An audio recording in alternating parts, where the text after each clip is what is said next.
America के राष्ट्रपति Donald Trump ने कहा है कि अमेरिका तब तक ईरान के बंदरगाहों पर लगी नाकेबंदी नहीं हटाएगा जब तक तेहरान के साथ कोई समझौता नहीं हो जाता।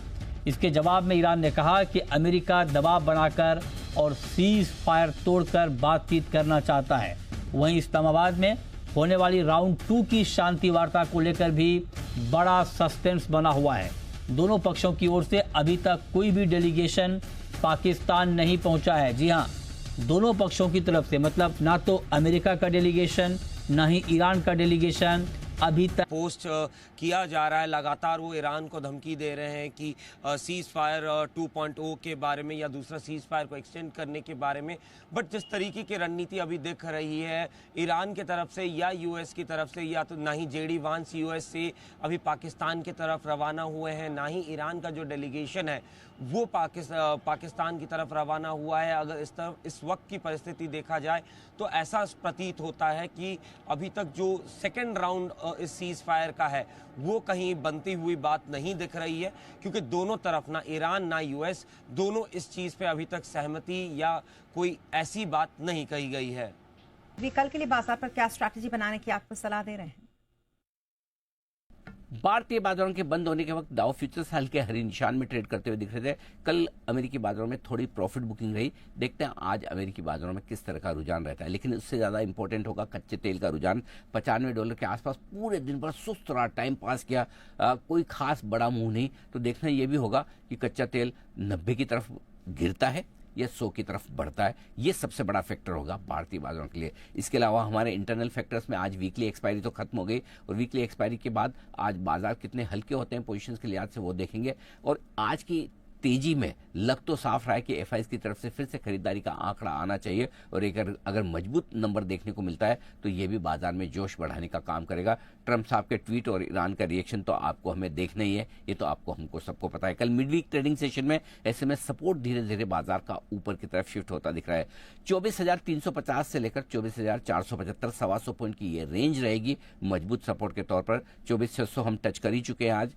छोटी सी रुकावट 24,700 के आसपास है, लेकिन अगला जो बड़ा टारगेट निफ्टी का निकल कर आता है वो 24,765 से लेकर 24,865 की रेंज का होगा। इस पर करना है आपको फोकस। जहां तक सवाल बैंक निफ्टी का है, 57,000 के ऊपर की बढ़िया क्लोजिंग मिली है। 56,825, 57,075 ये वो रेंज है जो कल आपके लिए सपोर्ट का काम करेगी।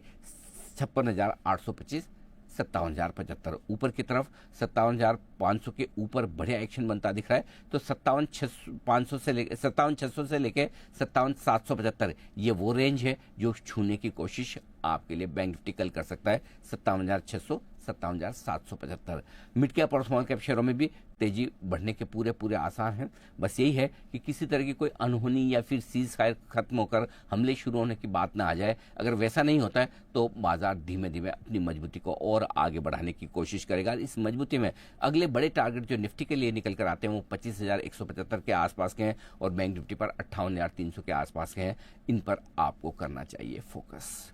जी हाँ, तो ये तो देखिए, बाज़ार के हालात फ़िलहाल तो काफ़ी अच्छे नज़र आ रहे हैं, लेकिन कल किस प्रकार से मार्केट रहेगा इस पे भी चर्चा अहम है, क्योंकि इस समय बाज़ार केवल खबरों के दम पर ही चलता हुआ नज़र आ रहा है। ऐसी कोई खबर नहीं है जिसकी वजह से लगे कि इंडियन मार्केट में कोई ज़बरदस्त तेज़ी होगी, लेकिन फ़िलहाल ऐसी कोई न्यूज़ नहीं आ पा रही है जिसकी वजह से बाज़ार को लगे कि बाज़ार में कोई बड़ी गिरावट है। एक तरह से देखें तो एफआईएस की ख़रीदारी आना फिर से बंद हो गई है। पिछले 2 दिनों में देखोगे तो बड़ी बिकवाली फिर से देखने को मिली है। आज के दिन 1918 करोड़ की बिकवाली, कल के दिन 1060 करोड़ की बिकवाली। तो इस प्रकार से देखें तो जो पिछले 5 से 6 सेशन में जो खरीदारी देखने को मिली थी वो केवल 2 सेशन में ही वाइप आउट होती हुई नज़र आ रही है, और पूरे संकेत यही हैं कि आने वाले दिनों में भी एफआईएस की सेलिंग ही देखने को मिले, और यदि ऐसा ही रहता है तो दिक्कतें फिर से बढ़ती हुई ही नज़र आएगी। कुल मिला के देखें तो इंडियन मार्केट को यदि एफआईएस का सहारा न मिला तो कोई बड़ी रैली के संकेत तो नहीं है, लेकिन यदि एफआईएस का सहारा मिल जाता है तो वहाँ से इंडियन मार्केट में बड़ी तेज़ी देखने को मिल सकती है।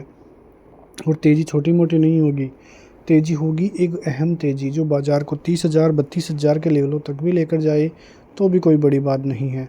अब यहाँ पे देखना होगा कि बाज़ार कल से किस प्रकार से रिएक्ट करता है, क्योंकि अभी भी बाज़ार में एक बड़ी गिरावट पेंडिंग है। बड़ी गिरावट का मतलब छोटी मोटी गिरावट नहीं, केवल 2 से 3 सेशन में ही 2 से 4% की गिरावट इंडियन मार्केट में दिखाई दे सकती है। क्योंकि यदि थोड़ी सी भी खबर आती हुई नज़र आती है कि ईरान और अमेरिका में कुछ भी चीज़ें जो है सुधार नहीं हुआ है, दिक्कतें बहुत बड़ी हो सकती है और वो बाज़ार के लिए काफ़ी नेगेटिव साबित हो सकती है। लेकिन उसके बाद में जो रिकवरी होगी वो रिकवरी काफ़ी अच्छी और बड़ी तेज़ हो सकती है। देखना होगा कि आने वाले दिनों में इंडियन मार्केट कहाँ पे जाता है। लेकिन कल के लिए बात करें तो बाज़ार 24,600 के लगभग क्लोजिंग किया है। 650 और 670 के लेवल तोड़ते ही 800 के लेवल आपको देखने को मिलेंगे और 800 का लेवल काफ़ी अहम रहेगा। 800 का लेवल यदि पार होता है तो फिर 25,000 का लेवल, 25,000 के लेवल से आपको एक बड़ी बिकवाली फिर से दिखाई दे सकती है। क्योंकि 25,000 का एक इम्पोर्टेंट साइकोलॉजिकल जोन है जहां से बाज़ार में काफ़ी अहम गिरावट देखने को मिल सकती है। लेकिन चीज़ों में सुधार देखते हुए बाज़ार में यदि 25,000 का लेवल क्रॉस होता है तो एक बड़ी रैली फिर से दिखाई दे सकती है। सपोर्ट जोन रहेगा 24,500, 24,350। बैंक निफ्टी की बात करें तो बैंक निफ्टी फ़िलहाल 57,300 के लगभग है। 57,150, 56,800 ये बड़ी इम्पोर्टेंट सपोर्ट जोन है। ये रह जाता है तो ठीक है, लेकिन तेज़ी काफ़ी अहम देखने को मिलेगी। 58,000, 59,200 ये लेवल आपको जल्द ही दिखाई दे सकती है यदि बाज़ार में कुछ भी पॉजिटिव खबर आती है तो। मिलते हैं नेक्स्ट वीडियो में, तब तक के लिए जय हिंद, वंदे मातरम।